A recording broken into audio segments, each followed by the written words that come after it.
Bonjour les enfants, bon sabbat! Quel bonheur de nous retrouver aujourd'hui pour partager ensemble les merveilles de la parole de Dieu. C'est un livre magnifique qui est comme une lampe à nos pieds et une lumière sur notre sentier. Aujourd'hui, nous avons préparé une histoire très spéciale.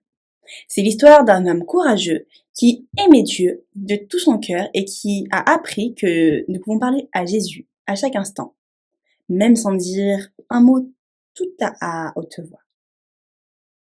C'est vrai. Mais avant de rencontrer cet homme nommé Néhémie, il faut comprendre pourquoi il était si loin de chez lui.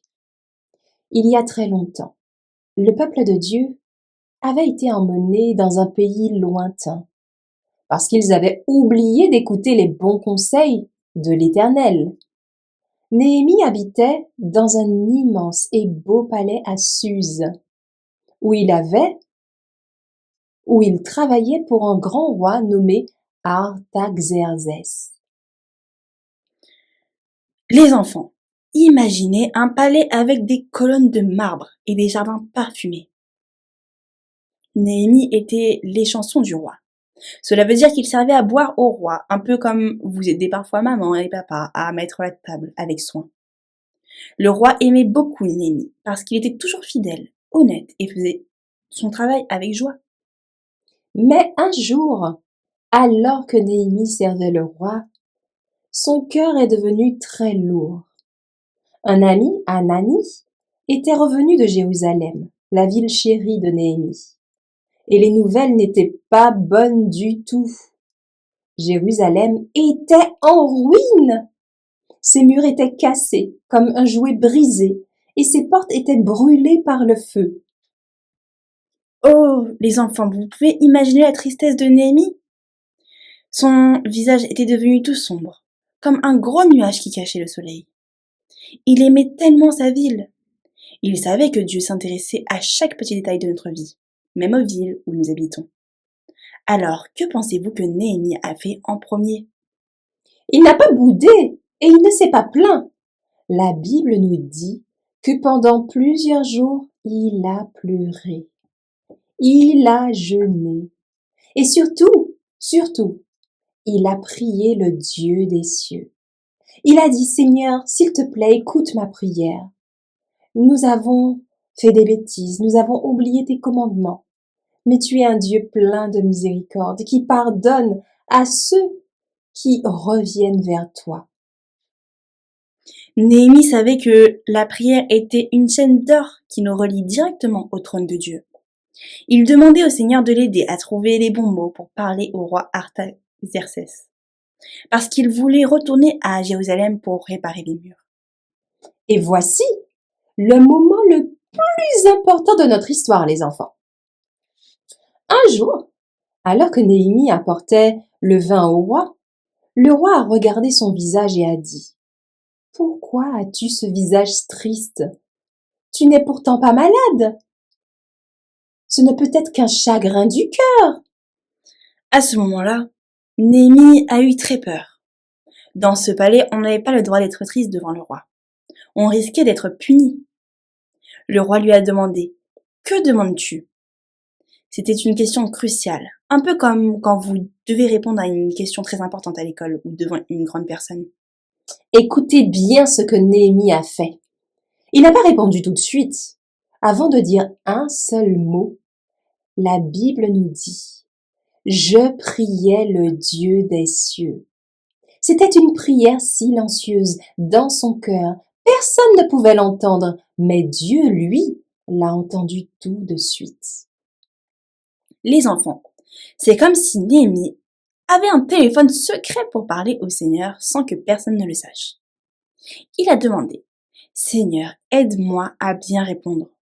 Et le roi a été très gentil. Il a donné à Néhémie tout ce qu'il demandait, la permission de partir, du bois pour les portes et même des soldats pour le protéger pendant le voyage.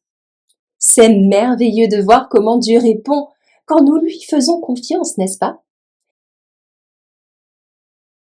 Néhémie est donc parti pour Jérusalem. Mais le travail n'allait pas être facile. Quand il est arrivé, il a vu des tas de pierres, de poussière. Mais il a encouragé tout le monde en disant, venez, bâtissons la muraille de Jérusalem.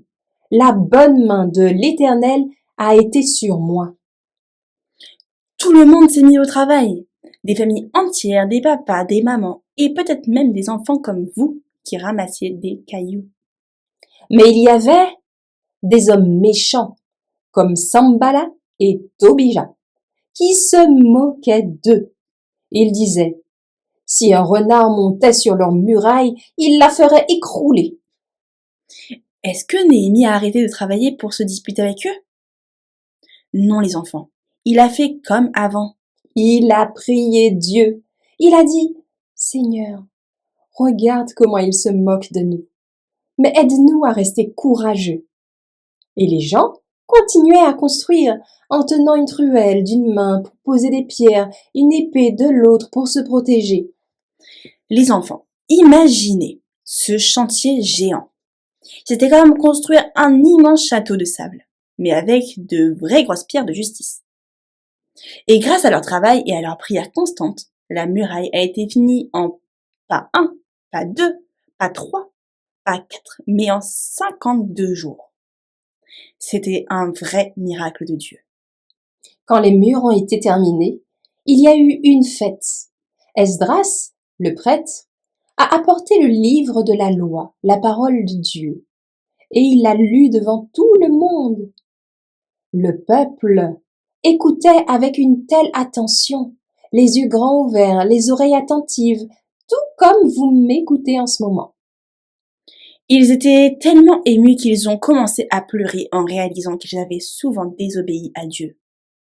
Mais Néhémie et Esdras leur ont dit, « Ne soyez pas tristes, car la joie de l'Éternel sera votre force. » Ils ont fait un grand festin, ils ont partagé leur nourriture avec ceux qui n'avaient rien, et ils étaient tous joyeux.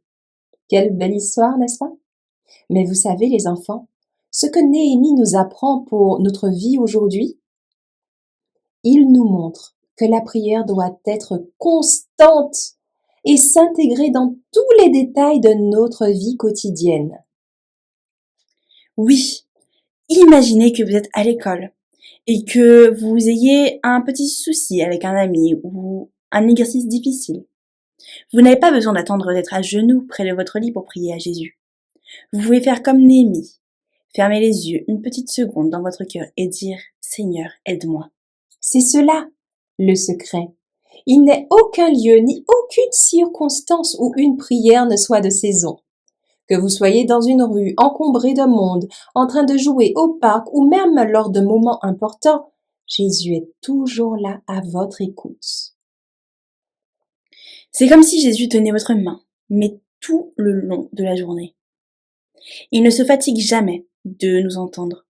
On peut lui dire nos joies, nos découvertes, et même quand on a un peu peur. Néhémie a prié avant de répondre au roi, et Dieu lui a donné la sagesse. Nous aussi, nous pouvons demander de la sagesse de Dieu pour chaque petite chose. Alors pour cette semaine, nous avons un défi pour vous les enfants. C'est un défi de gratitude et de prière. Oh oui, voici ce que vous pouvez faire. Dessinez un petit trésor sur une feuille de papier. Dans ce trésor, vous pouvez écrire ou dessiner une chose pour laquelle vous voulez dire merci à Dieu chaque jour. Cela peut être pour le soleil, pour votre famille ou pour un bon repas. Et chaque fois que vous regarderez votre dessin, faites une prière silencieuse dans votre cœur comme Néhémie et dites « Merci Seigneur de prendre soin de moi à chaque instant ». C'est ainsi que vous apprendrez à marcher avec Jésus comme votre meilleur ami. Avant de nous quitter, répétons ensemble un verset clé mais très puissant. C'est un peu comme une petite clé d'or pour ouvrir la porte du ciel. Priez sans cesse. Et il se trouve en 1 Thessaloniciens 5, le verset 17. Maintenant, nous allons parler à notre Père Céleste comme Néhémie l'a fait. Fermons doucement les yeux.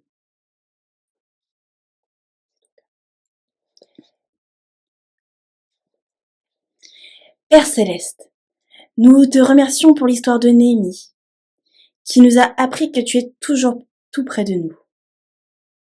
Merci parce que nous pouvons te parler n'importe où. Quand nous jouons, quand nous jouons, quand nous mangeons ou quand nous sommes à l'école. S'il te plaît, aide chaque enfant ici à se souvenir que tu tiens sa main et que tu l'aimes d'un amour infini. Donne-nous des cœurs courageux et joyeux pour te servir cette semaine. Sois avec nous pour le moment d'étude qui va suivre. Au nom de Jésus. Amen.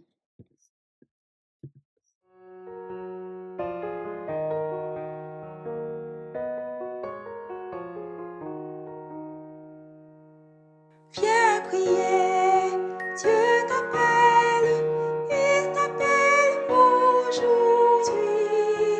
Ouvre-lui ton cœur fidèle, parle-lui, viens à lui. Dans la peine ou la joie même, viens prier aujourd'hui.